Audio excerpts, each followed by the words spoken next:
welcome back to uh welcome back to my YouTube channel, my live stream. Welcome back to WWE Monday Night Raw. We're gonna do a review. We're gonna talk about the show. We're gonna talk about the news and rumors. Now, the Monday Night Raw just went out. I actually paused it so I can show the ending part here. Um, had to mute the volume. Now they didn't show any message for next week. I don't think they advertised it. Maybe next week they will. Anyway, I just want to say, welcome back to my channel. This is Jacob Cast 2024. Hit that like button, leave a comment, please subscribe to my channel. Let me know in the comment section y'all want to see more.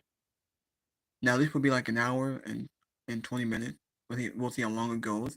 My video is sponsored by PlayStation, by Fightful Pro Wrestling, Solomon the Sound Off, JD from New York, Just Alex, Good My Commentaries, Nissan Comment, Post Wrestling, and the other podcaster that I know. Now we're gonna talk about what happened on the show. We'll talk about the news and rumors for WWE and AEW. The show wasn't really that much. There were a few good things, something I didn't like. Um Alright, so might well just skip ahead. Let me know y'all can hear the volume. Might well just skip ahead here. Alright, hold on. Oh, whoa, look at this. As I expected, the Bloodline came out. I think we all knew that the Bloodline was gonna come out and cost Jey Uso.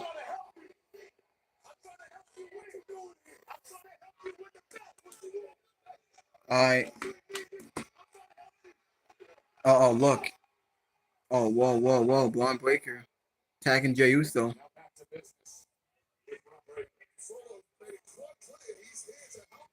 Alright. The Bloodline's out there. The Bloodline gonna screw Jey Uso. Jey Uso gonna get screwed over. All the Bloodlines out here.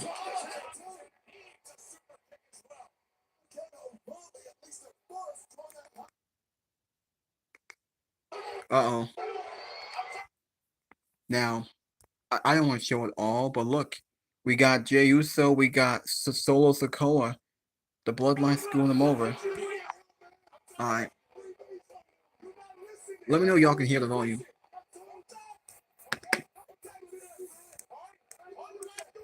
Yeah. Oh! That was a sick spear. Bron Breakker just speared Solo Sikoa. Solo got speared. Jacob Fatu getting involved. Holy moly, look at this face off. Bron Breakker and Jacob Fatu. Jacob Fatu is bad. Like he's had a lot of stand down with a couple of wrestlers. Make him mad in the match that we can get there. Listen to this crowd. The crowd going crazy. The crowd cheering. Jey Uso took them both out.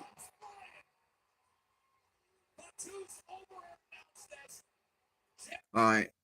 See if I can get to the ending. Oh no, that it? Oh, he kicked out. Man, this crowd going crazy.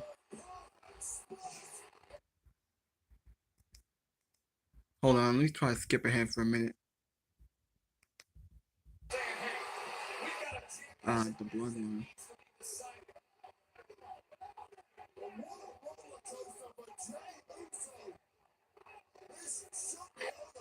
Alright, hold on.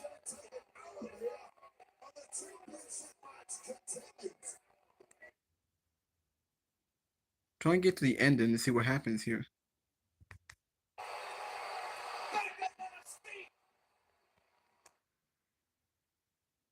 Is the referee taken out or is the referee still there? Hold on, man. Now since I turned down the volume. Oh, Jacob Fatu super kicked him. The referee got it back turned, so to get Fatu and go after him.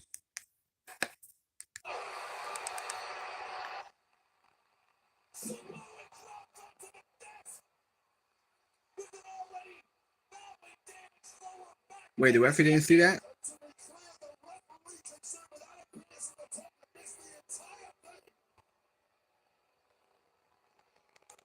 Alright, that's it. The match's over.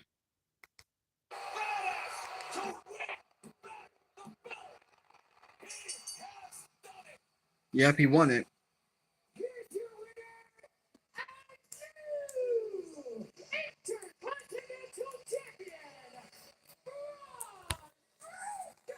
Yep, Bron Breakker won it.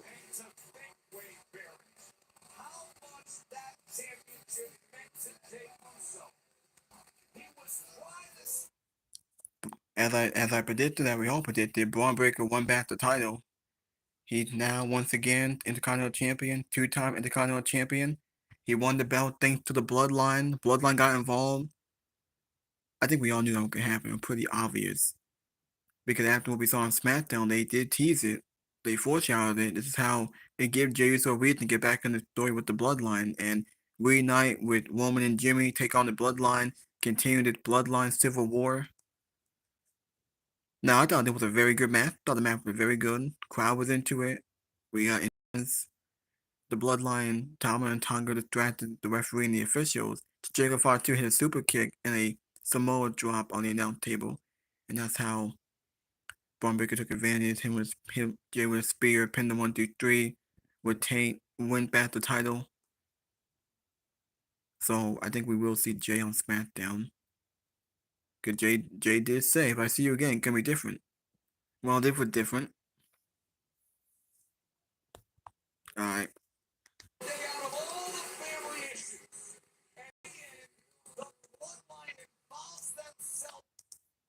And that's how the show ends with the Bloodline, Solo, and Jacob Fatu doing that thing again.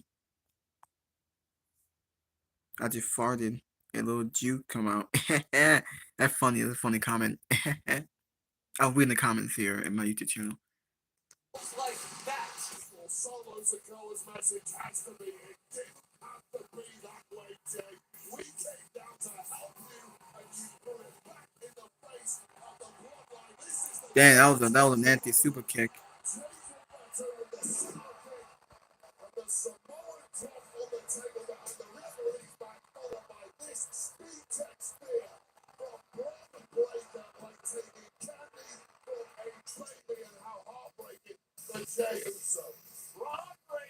Wow.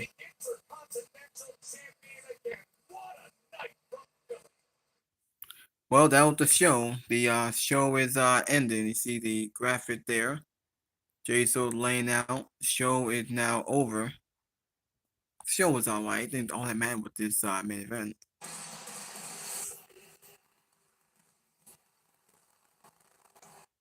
Might as well show this one last time. Bron Breakker weighs in the Intercontinental Championship. He wins the belt back. Bron Breakker's the guy. He's the main eventer. He's the star. He's gonna be your long-term champion, probably for a while. He'll probably be going into 2025. I can see him in the match that he had. Maybe him and Sheamus. Maybe that'll be awesome. But Bron Breakker's your long-term champion. Jey Uso was a transitional champion. It's all for the moment and for the storyline. You know, he only lost it to continue the storyline with the Bloodline.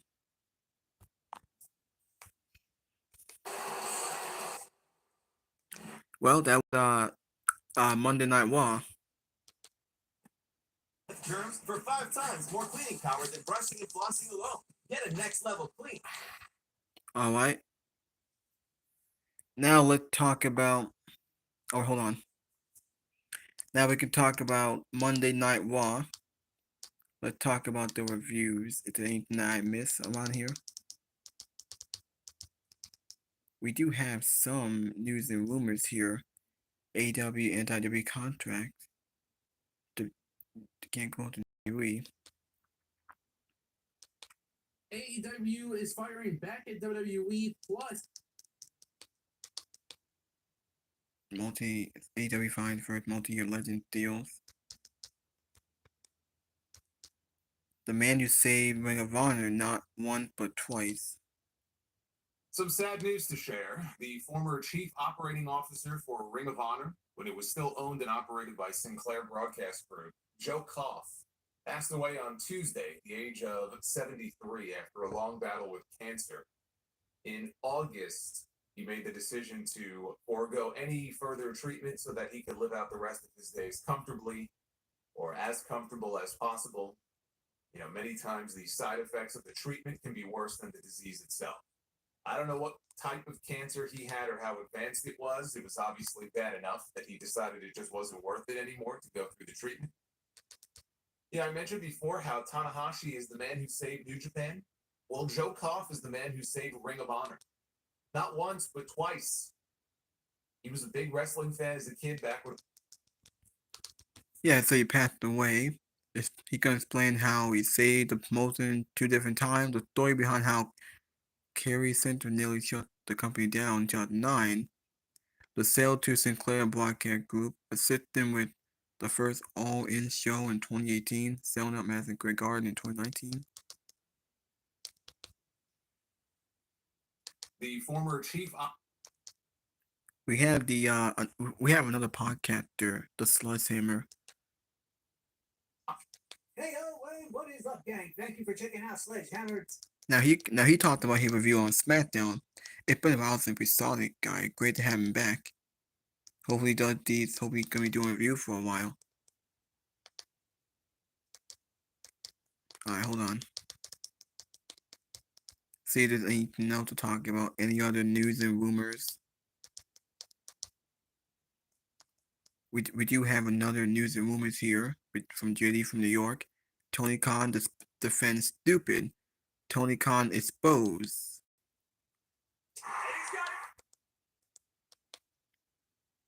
Man, oh man, was Saturday night quite the situation.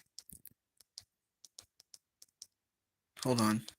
I did not expect waking up on Saturday morning that by Saturday night, the owner of AEW, the man behind the curtain, the man who puts the final decision on everything in all Elite Wrestling, Tony Khan. I did not expect Tony Khan to be in my mentions on Saturday night when I, as usual, put out my opinion, and this time about AEW Collision, Daniel Garcia, Orange Cassidy, Private Party, and the ongoing Jon Moxley takeover angle that AEW is really riding with up until the end of the year. By the way, their second takeover angle this year in 2024, because the first one completely bombed and failed because they didn't put any emotion and any care into it at all, as it was all a big publicity stunt.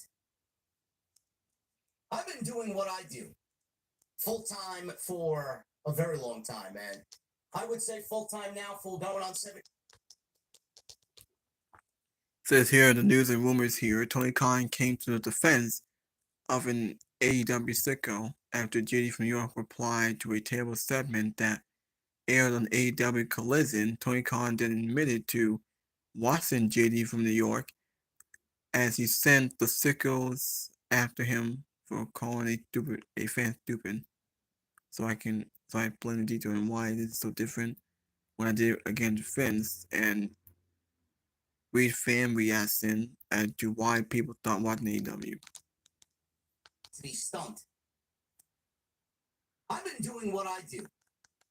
They try to skip some of this. I don't understand why it's taken such a drastic turn when it comes to my opinion specifically on their television show. Might as well cut right to the chase. This is what happened on social media, as it just caused a complete shitstorm where everybody in the community wanted to dig their claws into this because it was juicy drama. Oh look, Tony Khan cooked JD from New York in the mentions that on Twitter. He didn't cook shit, man. Tony Khan went into the kitchen like he usually does and burned the motherfucker to the ground. Nothing came out of that kitchen was edible whatsoever, man. Tony Khan was on social media and he put out a tweet because I said something along the lines of this. LOL. Orange Cassidy, he's been overexposed. Daniel Garcia, nobody believes him. Private party. Tony Khan has booked them into obscurity for 4 years. It all reeks of desperation instead of planned long-term investment. Gee, man, what did I say? That was so wrong, man. Oh, my goodness, man. That is not out of the ordinary. That is not anywhere different than what I would usually say on this channel, on a video like this, or when I'm live with Jesse on Wednesdays. So we got this AEW fan here. We do believe in Daniel Garcia. It's great. That's great. You could believe in whatever you want. You could believe in the fucking Tooth Fairy. You could believe in Santa Claus being real. You could believe in the Easter Bunny. You could believe in anything you want, man. You could believe in anything you want, man. I'm not here to say what you can and cannot believe in. I go on to reply, no, you don't. LOL. You only believe because you are fucking stupid to what actually is going on. So that was my reply to that AEW fan. So Tony Khan went out there and replied to me on social media. He couldn't help himself. Tony Khan says, why would you tell a fan that they're stupid for just expressing their opinion? Everyone is allowed to have beliefs and opinions. It doesn't make them stupid. Tony is correct. Just like it's my belief that Daniel Garcia is not a star. It's my belief that Private Party has been booked into obscurity the last 4 years. It's my belief that Orange Cassidy's been overexposed. I'm expressing my opinion. How many people have called me stupid? How many people within AEW have called me stupid? I mean, you got Dax Harwood every fucking week chiming in on my DM saying that I'm this and I'm that. I should stop watching the product. He clearly doesn't believe in my opinion either. Because I can, Tony.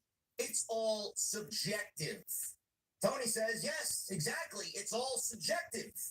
That's why I never called you stupid once in 5 years, despite the fact that I often disagree with your opinions. Did Tony Khan just admit to the entire world? Did Tony Khan just admit to all the sickos that he's been watching me? He's been watching what Jesse and I cook up every Wednesday. He's been watching JD from New York for the last 5 years. Did Tony Khan just admit to that? Because by the looks of it, folks, it sounds like he just admitted he's a fan of JD from New York, and he listens, just like everybody else does, to JD from New York. It would be difficult for Tony not to listen to me, because the numbers we pull in every Wednesday, we are by far the #1 live stream in the entire community, beating out every other influencer and creator in the entire community. I don't need to sit here and brag about my numbers, but it would be stupid if Tony Khan didn't tune in to what we are cooking up every Wednesday. So I replied to Tony, well, you couldn't call me stupid for the first 3 years because I was on your payroll, supposedly. And the last 2 years as a fan, I disagree with you creatively. That's coming from someone who desperately stood for what you served us. Now, I feel no emotion. Fix it. Fix it. That's all he's got to do. Instead, he's on social media arguing with me because I supposedly called a fan stupid. If you go back and read the tweet, I didn't say, so-and-so, you're stupid. I said you're stupid for not understanding the situation or not knowing the situation. I didn't call him stupid. I called the whole fucking situation stupid because none of it makes any sense. And Wednesday, they dropped the ball on what should have been an absolutely explosive AEW Dynamite following a Wrestle Dream show that had Bryan Danielson stretchered out of the building, losing the World Championship to Jon Moxley, a major takeover angle playing out on their television show, and they didn't make it to feel important. What? I don't understand where everybody gets this notion that I can't shit on AEW. I don't really understand it. Tony had no problem with what I've done for the last 5 years. The first 3 years, I was pro AEW. I mean, you couldn't go anywhere on social media or in the social media space in the IWC without a meme or a GIF by Tony Khan, you could not go anywhere without seeing JD, Jesse, and whoever else I associate with on the AEW payroll. Man, I'm getting checks from Tony Khan. I'm still waiting for those fucking checks. I would have bought myself 4 more Dark Horses. Where are the checks? Tony had absolutely nothing to say to me or anybody else when AEW was at the peak of their popularity. I'd like to know why. I'd like to know why Tony Khan wasn't in my mentions when I was openly praising everything that AEW did, and you couldn't fucking pay me to say anything wrong about the product. The Savior, I did as well. Alright, I think I'll come back to this later. I'm gonna go back to Monday Night Raw review. Saturday night. Wait, hold on. Alright, now let me go back to Monday Night Raw review to talk about what happened on Monday Night Raw. Now, there's also some other news and rumors that we know that Samantha Irvin, her departure from the company. It's been reported that she's now leaving the company. Now, this is what happened on Monday Night Raw. This is what we saw on the show. We know this Friday, WrestleMania 41 ticket on October 25th, this Friday, Saturday, and Sunday. The show opened up with a fantastic brawl between Seth freaking Rollins and Bronson Reed. They engaged in a wild brawl to kick off the show. And then they brawled backstage. Then they brawled again backstage.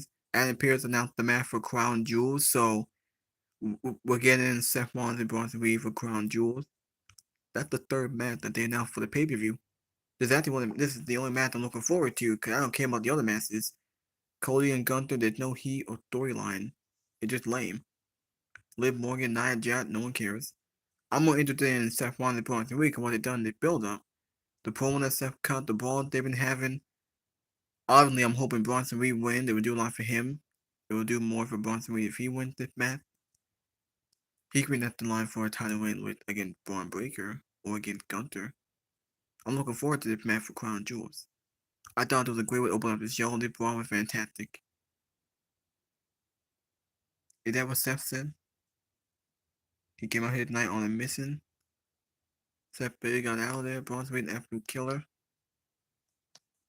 We got Joe Tetator. Welcome back, Lillian Garcia. She was the ring announcer because they didn't have Samantha Irvin. She's leaving the company. So we have Lillian Garcia. She's also a great announcer. We had the New Day defeat AOP.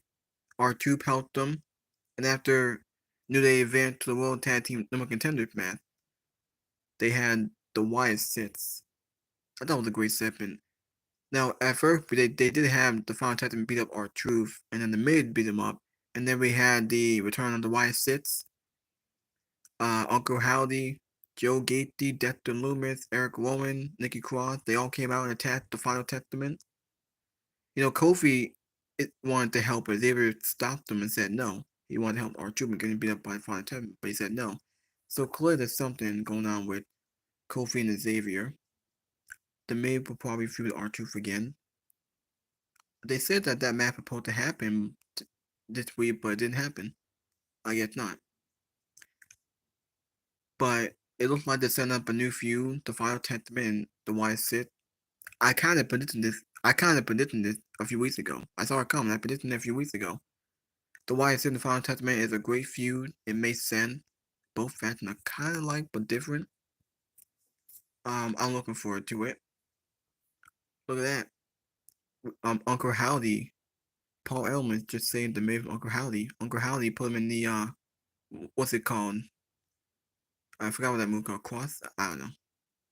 But the Wyatt Sith, they attacked the Final Testament. They're gonna feud for a bit. The Wyatt Sith need something different. They need something new because they feud with Chad Gable and American Made for like 2 months, a while. Since they ended that feud, we're not moving on to this feud. I'm looking forward to it. Karen Cross and AOP need something to do. I can't wait for that. Now this is where Adam Pearce made the match official. Seth Rollins versus Bronson Reed for Crown Jewels. That's the third match in the pay-per-view in a few weeks. I'm looking forward to it.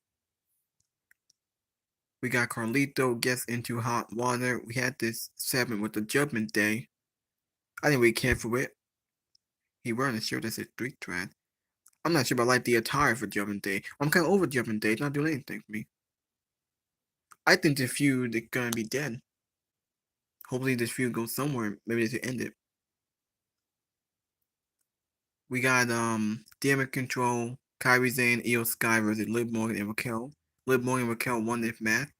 We really came out and brawled with them. She also got Dominic. Since she got a big pop by going to Dominic. She tear apart Dirty Dominic. Now clearly if you're gonna continue, they might do this match at Survivor Series, or they might do it maybe in a few weeks. I don't know. I think we are gonna beat Raquel and then get to Liv. They might do it at Survivor Series. I'm not sure. We had another tag team match tonight. Rey Mysterio and Dragon Lee from LWO take on the American Made. I forgot who won this match again. I think it was LWO. No, I think it was American Made. No, wait.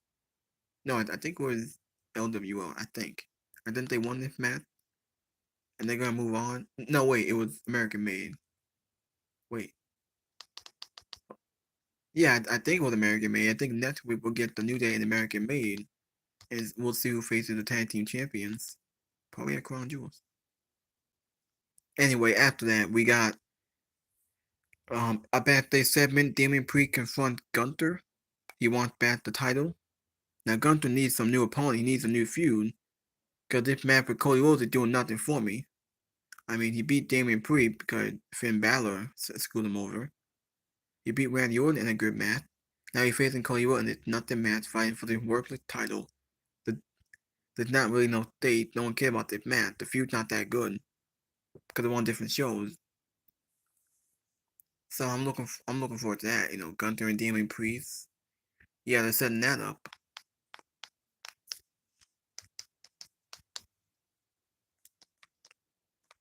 All right, now let's go back to this. This is the Google Pixel. Bloodline drama continues. You got a T-shirt. At Purdue University in Indianapolis, learning is God damn it! engaged in industry and Hate these damn commercials. Their music sucks. I'm not a big fan of the music at all. Not even a small fan of the music. It's awful. Hopefully the rumors about Def Rebel being on the way out are true. I don't think Jim Johnston will return. Accident right out from the Did building. you? So we avoided that. So I believe there's only one bathroom, and it's a very impressive bathroom simply for the fact that you get to see the ECW mural with all of those signatures and everything. So Now let's read some of the news and rumors here. Like I said earlier, Samantha Irvin bids farewell to WWE. X3 Rider speaks on toxic workplace. NXT booked the 300 arena, and the Undertaker interviewed Donald Trump.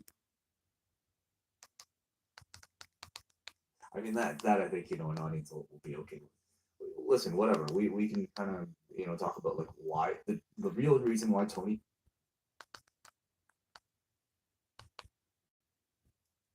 Bad thing, and it was brilliant. If you have not watched it, you need to go watch it.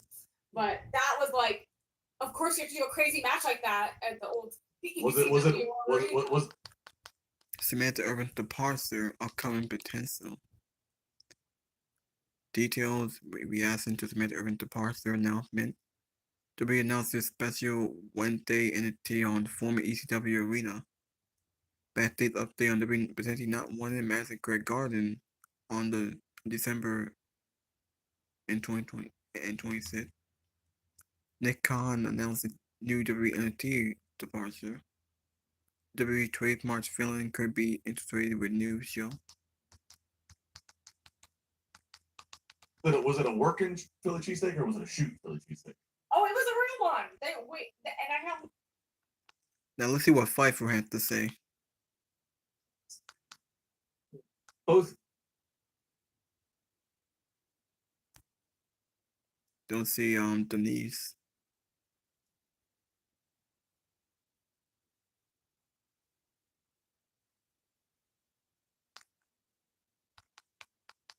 webcam on the market would do better than that. But here we are. Welcome to Fightful. It's Sean Rossap. It is October 21st, 2024. Denise will be back this week. She has no dedication to the game, but I am dedicated to you guys. Please leave a thumbs up on this video. Get your super chats and humper chats in if you want to get your questions or statements read on the air. And I know there's plenty to talk about between Samantha Irvin. We got Bound for Glory coming up. Maple Leaf Pro had an outstanding, basically, TNA Canada show. We've got top container matches tonight, all kinds of stuff. Lillian Garcia is back, new Intercontinental Champion. The Carlito line that I was very surprised that they said. If one of the characters that despite what Ricochet said, yes, they should. They should make her the offer if that's what she wants.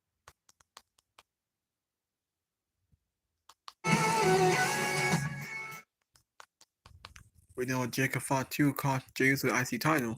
Trouble for Solo Sikoa. Jey Uso may find himself in some trouble after he told Solo it'll be different next time he sees him. There are only like 4 things.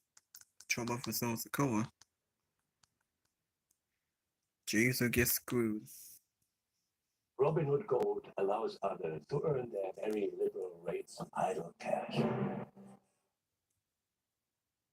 I wasn't wrong. Unfortunately, ladies and gentlemen, as hard as it is to hear it, this had to happen. This had to happen for Jey Uso to even think about it.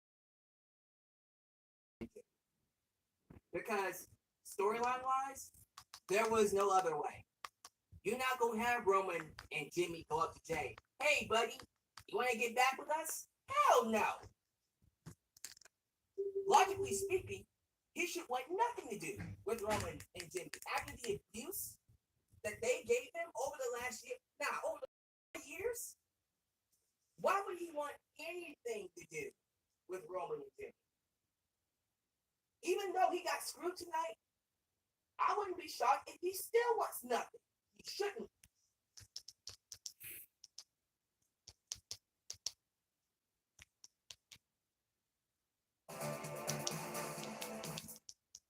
Jey Uso seals his own fate. There are only 4 things to talk about on this show. With the 2 tag teams. We got the 2 tag team contender tournaments. Seth Rollins and Bron Reed came face to face. Jey Uso defended the IC title and he got screwed over. Those were the only 4 big things to talk about on this show.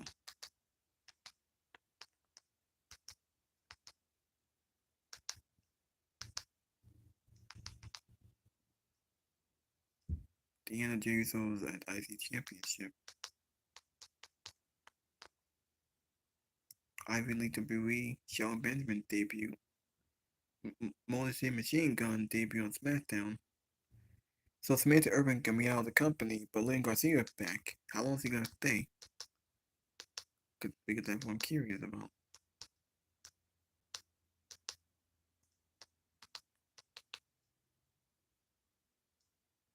Why you still say the Hell in a Cell? Now this is what we got for Monday night.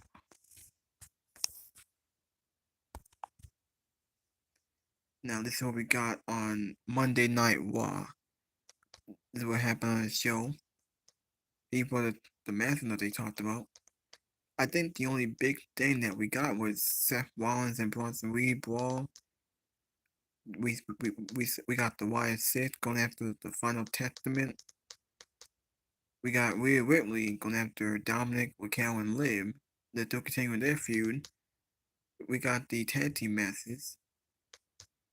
Damian Priest and Gunther, Jey Uso and Braun Breaker with the Bloodline. We all knew it could happen. It's so predictable. To me, there are only like 3 big things on this show.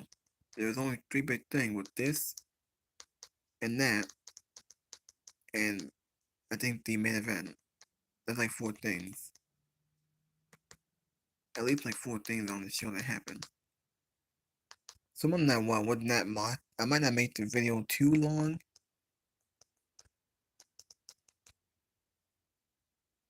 It's going to be different. And at that exact moment, you knew that Jey Uso just ended his own run as Intercontinental Champion. He signed his death warrant. The minute he showed up on that show, and the minute he showed up to confront the Bloodline and said what he said, you knew what the outcome tonight was going to be. You knew it was not going to end well for Jey Uso. And it didn't.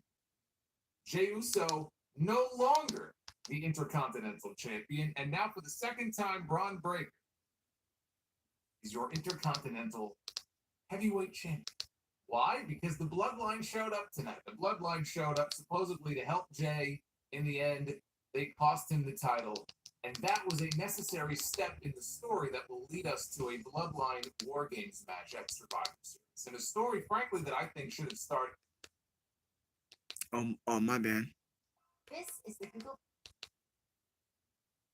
We're finally getting into that mode where, okay, things are starting to move. I think they could have started things a little bit sooner than they did, but we're all going to get to the same destination no matter what. So while it was predictable and a lot of people probably saw it coming, it was the right move to make. You had to do it. You had to give Jey some kind of incentive to want to go after Solo and his crew and ultimately put aside his differences, whatever they may be with Roman Reigns, whatever they may be with Jimmy, to stand shoulder to shoulder with his brother, with his cousin, to go into combat at Survivor Series. Now, this story is not over as far as being told. There's a lot of steps left in the process. There's a lot of TV left to go between now and Survivor Series. But that is clearly where the story is headed now, and this was a necessary step in that direction. Seth Rollins and Bronson Reed have been butting heads over the last few weeks. They butted heads quite a number of times tonight. Those are some of the best parts of the entire show, and their match now is official for Crown Jewel. Adam Pearce made that announcement on the show tonight. We also know that next week on Raw, we have a triple threat match coming up to crown new number one contenders for the World Tag Team titles. And it is going to be the LWO, it is going to be the New Day, and it is going to be the War Raiders, who are not on the show tonight. They will be next week. Whoever wins that match will go on to challenge the Judgment Day for the tag team titles and what will be, their second title defense maybe since they won those belts. They haven't exactly been on television lighting it up, defending those tag team titles. Whoever walks out next week as number one contenders, I sure hope that they can take those titles off of the Judgment Day. I have a sense of who it's going to be, and we'll get into that here as we go along. But there was another story as well that broke earlier today that also affected Monday Night Raw, and has had a lot of people talking on social media, and also a lot of people talking out of their ass on social media, which happens a lot, especially of late. I've noticed it especially over the past several days. There are a lot of people showing their ass and speaking out of it on social media, but we won't get into that. But Samantha Irvin, the voice of WWE now for several years, and in my opinion, the greatest WWE ring announcer that they have had since Howard Finkel. I will go out there and say that right now. And not to say, and that's no shade, Lillian Garcia, Justin Roberts, even Mike Bron. I mean, they've had some very good ring announcers.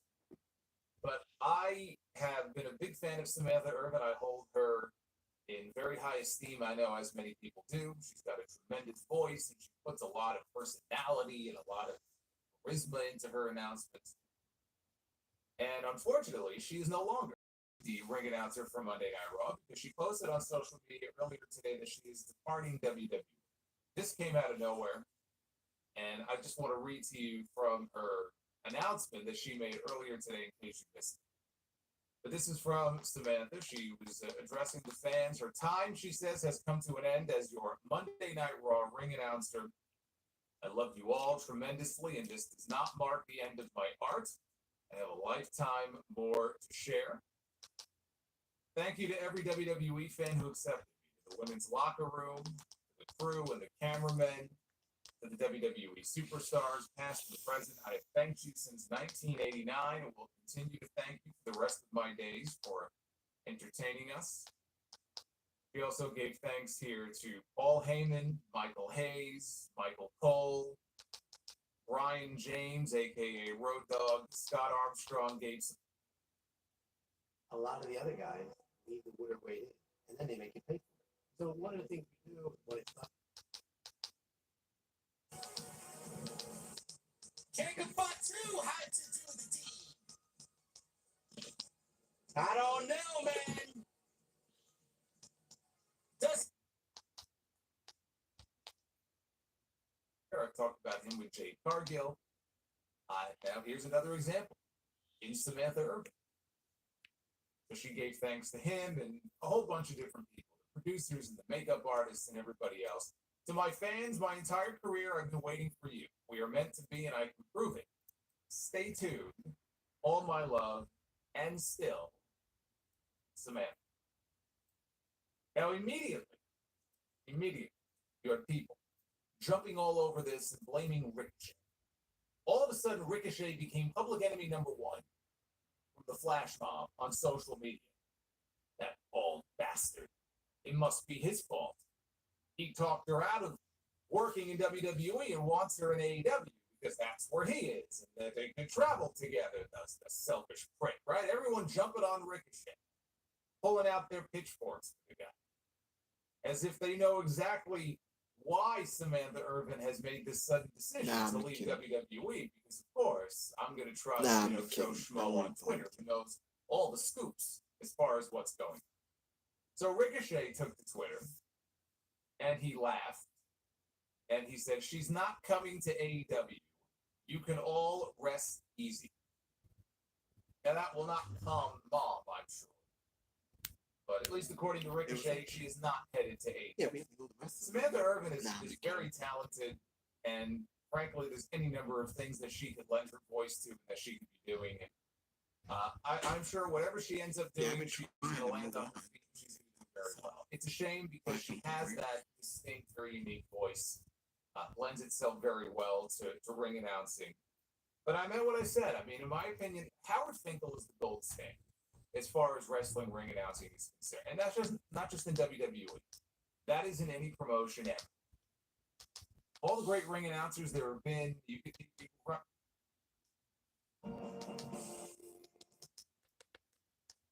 Wait a minute, Joe Cronin.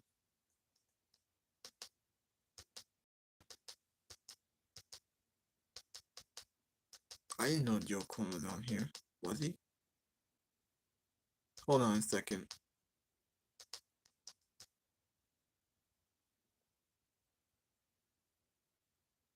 Now, why didn't I see that earlier?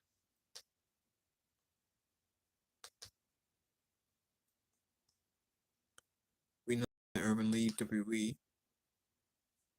Wait, I think I already saw this. Yeah, the Belgian mother voiced John Laurinaitis.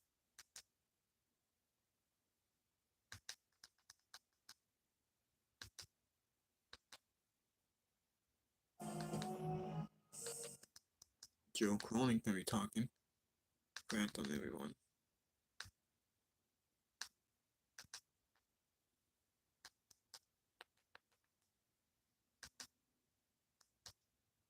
Undertaker down to call Batista.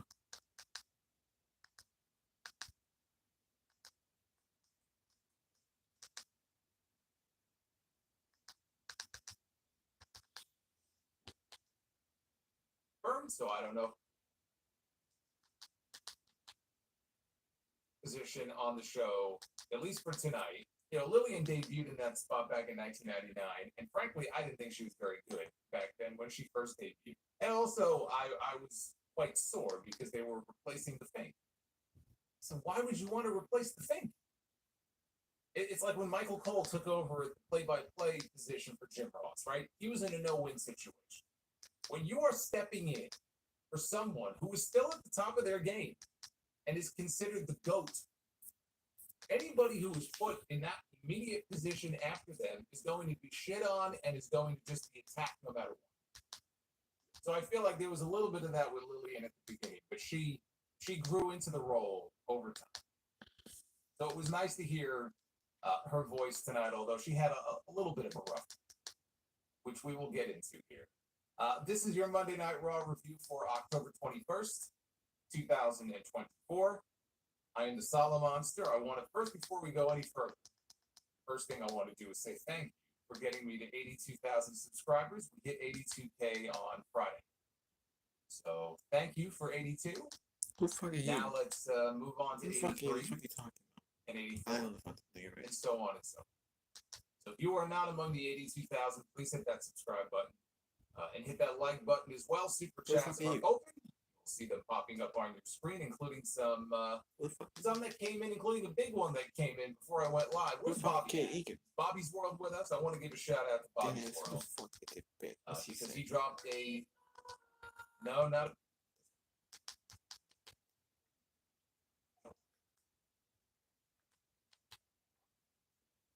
On this Monday night, it's been I told you guys it was gonna happen. Yeah, I think we all knew. That House of Glory on Friday, I immediately came home and got up to speed on SmackDown. And as soon as I watched everything transpire with the bloodline, I knew exactly where we were going, and it's nice to see how everything played out the way that I absolutely called it on Saturday's stream. You guys missed, I did do a SmackDown stream, not on Friday, but on Saturday afternoon. We called it on Saturday afternoon. The actions of Jey Uso in the beginning of SmackDown. That's what cost him the Intercontinental Championship tonight. Bron Breakker is now once again a two-time Intercontinental Champion. And it's not thanks to Solo Sikoa. It's thanks to Jacob Fatu. Jacob Fatu was the one who pulled the trigger. He's the one that landed the gunshot, and the wound was exploited by Bron Breakker. Best Monday Night Raw in the temporary 2-hour era.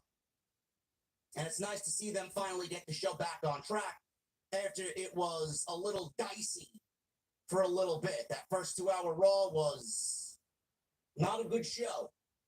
And then we go into a tape show the following week. Not a good show. This is easily the best 2-hour Raw in the temporary 2-hour Raw era before we move to Netflix. Jey Uso on Friday night told Solo Sikoa, next time I see you, things will be different. Man, did that come back and eat Jey Uso alive. He looked at Solo Sikoa and said, you're not uniting the family. I am not going to acknowledge you. You're still my little brother. I love you. But why did you have to get them? And I like the way that he accentuated them. And I like the way that he really kind of eyed Jacob Fatu. Makes him look a little bit more brutal, savage. Why did you gotta go get them? Anybody but them. There's a reason why the family didn't do business with them.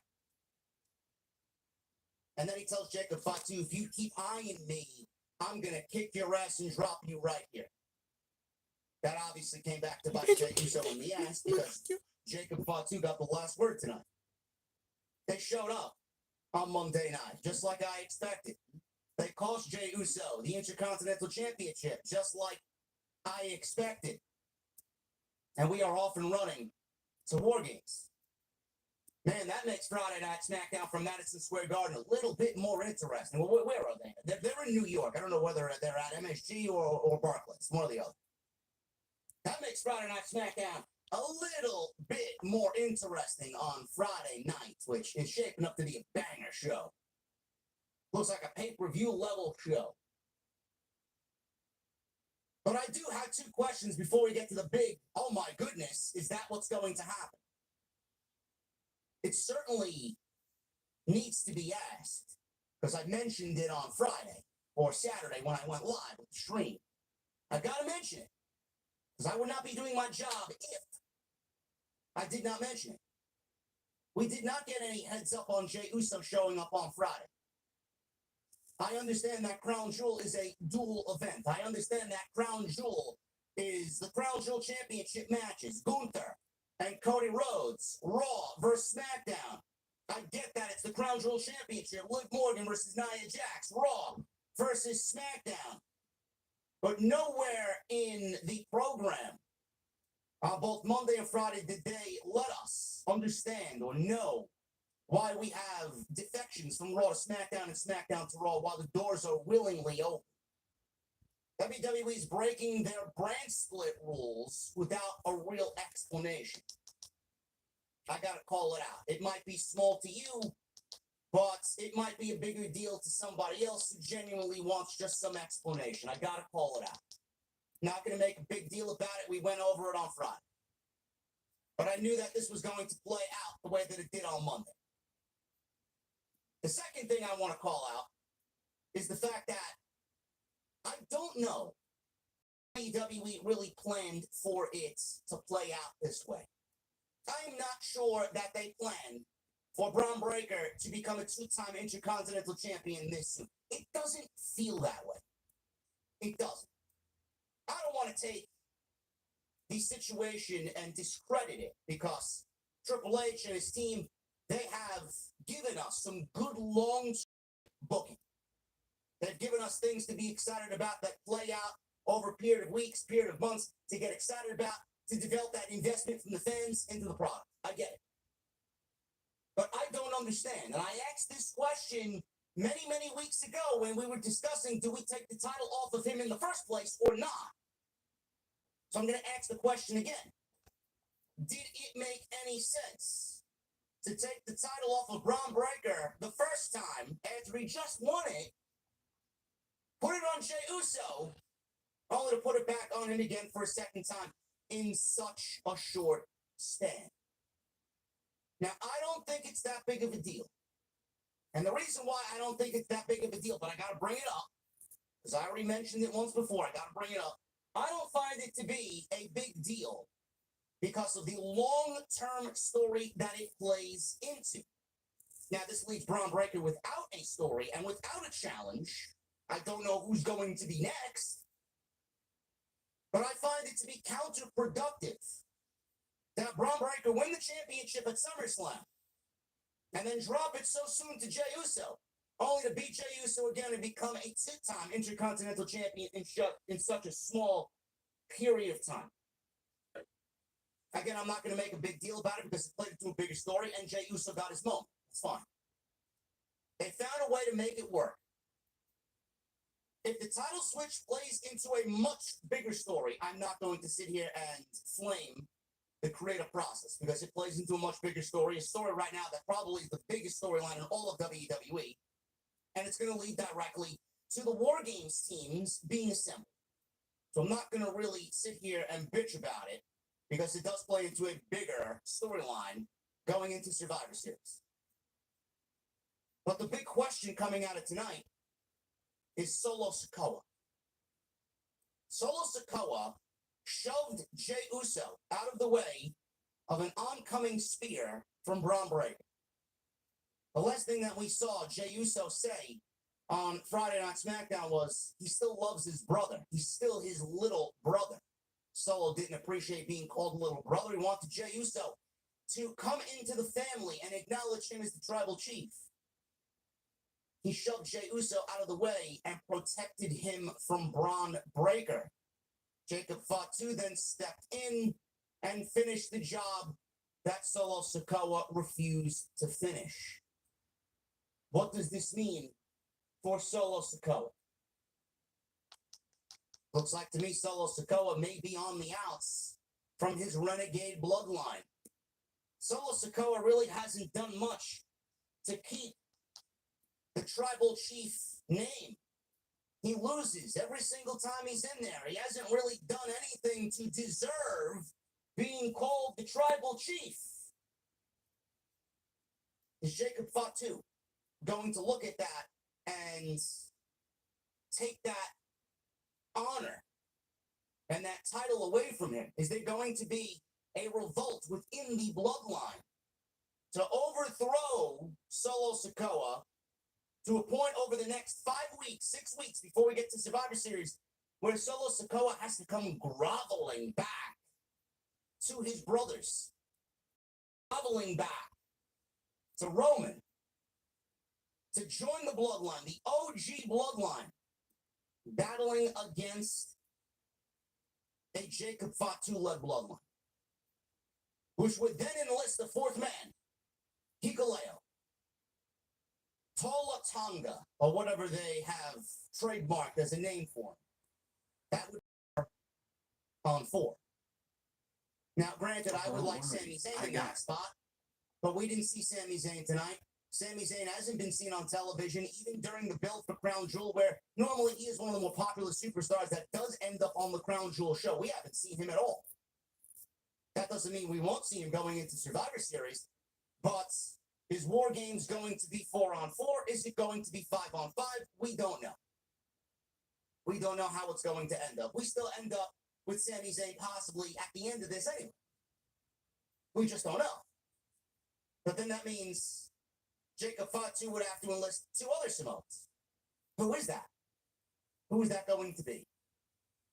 Here, Booker T mentioning the name of Jacob Fatu. Or not Jacob Fatu, Zilla Fatu. I think Booker T trained Zilla Fatu down at Reality Pro Wrestling. He's only had a year under his belt. I think he's got something like 30 matches under his belt. He's our Crown Jewel champion inside House of Glory. Is WWE ready to bring in Zilla Fatu or somebody else in the family on top of Hikuleo? I don't know. I don't really know. Is it going to be 4-on-4 or 5-on-5? But right now it looks like, to me, Solo may actually be overthrown as the tribal chief. He gets kicked out. He's got to go back. Obviously, he showed his allegiance. He loves his brother more than anything. He loves his family more than anything. Whatever they said, whatever Roman said, whatever Jay said, obviously stuck with him. It was enough to make him weak tonight. But Jacob Fatu's not going to stand for weakness. He may be overthrown. Jacob Fatu may take the Ulafala. Jacob Fatu may be the new tribal chief. And Roman's going to have to battle Jacob Fatu for the right of the Ulafala and to be called tribal chief. Or maybe we get, instead of Zilla, maybe we get The Rock. Maybe The Rock is the 5th man. Maybe we get The Rock leading the bloodline. Rock, Jacob Fatu, Tamatonga, Tangaloa, and Hikuleo. Rock leading a renegade bloodline because of what Roman and Cody have done.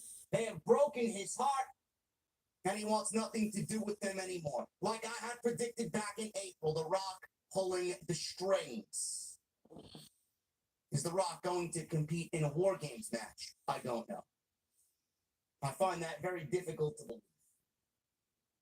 I don't think that will happen, but it could be a possible scenario. I thought the ending to Monday Night Raw was great. I thought the ending to Monday Night Raw was full of intensity and intrigue and gets you excited to see what's going to happen next. See, this is the problem that I've been complaining about lately. Did you guys see the reaction to Jacob Fatu and Bron Breakker when they had to stare down? You audibly heard. This is the Google Pixel. Heard the vision. See, that's what happens when you create characters and story that people care about.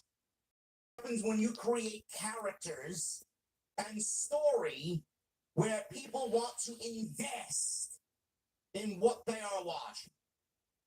I don't get that on AEW television whatsoever. Everybody's problems right now. They're the topic. Please vote no.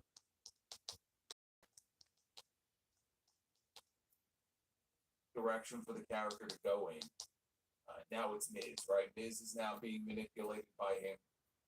But it's just such a weird thing. Like, Karrion Kross, I enjoy listening to him when he does interviews. Yeah, he just has a new one out with Chris Van Vliet. If you haven't listened to it, it's very good. So I enjoy him in that setting. But I find myself completely uninterested in him whenever he's on my television screen. And I think it just goes back to the character. You know, whether it was the character he's doing now or the one he was doing before, which honestly, two of them are not radically different. And if they insist on not making any significant changes to the character, I just don't know how they fix it. And again, I'm just speaking for myself. Maybe you find this to be fascinating, but I don't. And again, unless they make wholesale changes to this character, I don't know. I just don't. I don't see me feeling any differently about Karrion Kross, in 6 months if he's doing the same thing then as he's doing now. In the back, Jackie Redmond tried interviewing Adam Pearce, and she asked how he planned on getting things under existing. So they could tell a story on Friday and then have it bleed into Monday. They could tell a story on Monday and have it bleed into Friday.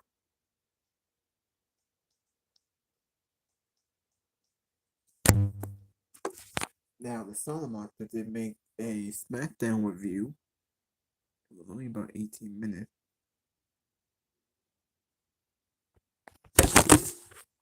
Oh, my bad. Yeah, he made a SmackDown review that was yesterday, about 18 minutes. Yeah, because he was at House of Glory with JD from New York, so that was pretty short.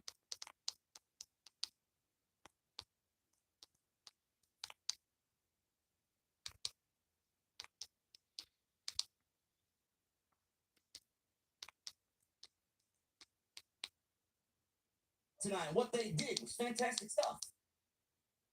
Fantastic stuff. Very excited to see what happens on Friday night. Like I said, it's going to be a banger of a show. Lillian Garcia, she is back full-time, permanent, as the new ring announcer on Monday Night Raw, as Samantha Irving is no longer with the WWE. We will go over that right at the top here. Tag team title contender tournament. We'll go over the winners and losers tonight. And the Wyatt Six have picked their next victims in the final testament. I already hear some moans and groans on social media about how this is not going to work out and create engaging and interesting television. We'll go over all that, including Seth Rollins and Bronson Reed. Oh, my goodness, man. We are going to be eating pretty good, man. That feud is absolutely smoking right now. And we got a lot to talk about right here on the Monday Night Raw post, right here on Off the Script. Thank you guys very much for joining me on this Monday night. We got 2,500.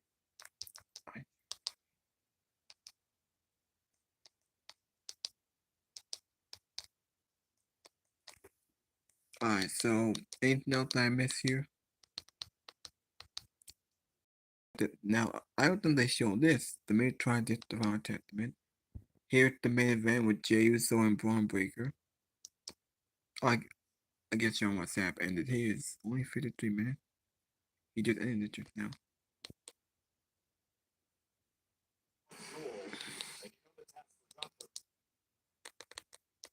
Okay.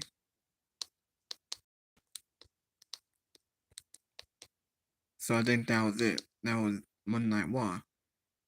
The main event with Braun Breaker beating Jey Uso with help of the Bloodline, teasing Jacob Font 2 and Braun Breaker.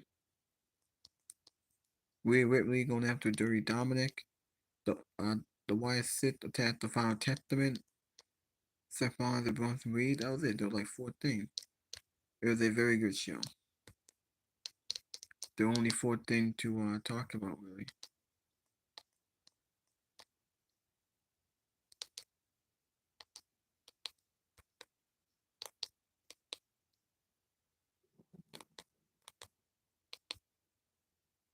fact that I think it would be a mistake to call her up right now when NXT really is the appropriate place for her to be for a little bit longer. But I do see star potential in her, absolutely. And a lot of it has to do with her, busting out that power stuff. Apologized and he walked away as if he was too good to talk.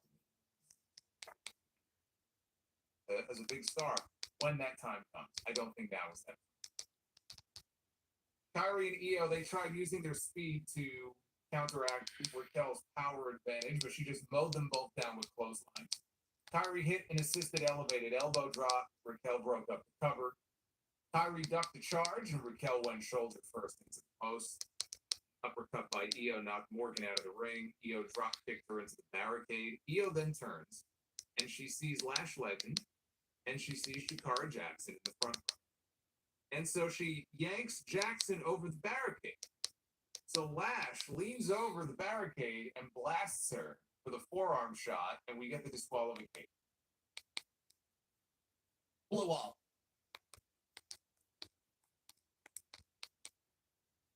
And it's the Lash extension. Is what she calls it. Very funny. She calls it the Lash extension. So that's what it's called. Same move she used on Piper. So the whole purpose of this was to promote their match against Damage Control on NXT tomorrow. Now, as Liv and Raquel faced off with Jackson and Legend in the ring after this, Rhea Ripley's music hit. First, she got a big pop. She comes out. Now, Lash and Jakara, they disappeared. So we never saw them again after this. Ripley headbutted Raquel, threw her out of the ring. She stopped Liv from escaping. Liv hit her with a code breaker. Ripley bounced back. That's a massive W in my book, brother. Go check that out. It's on the homepage.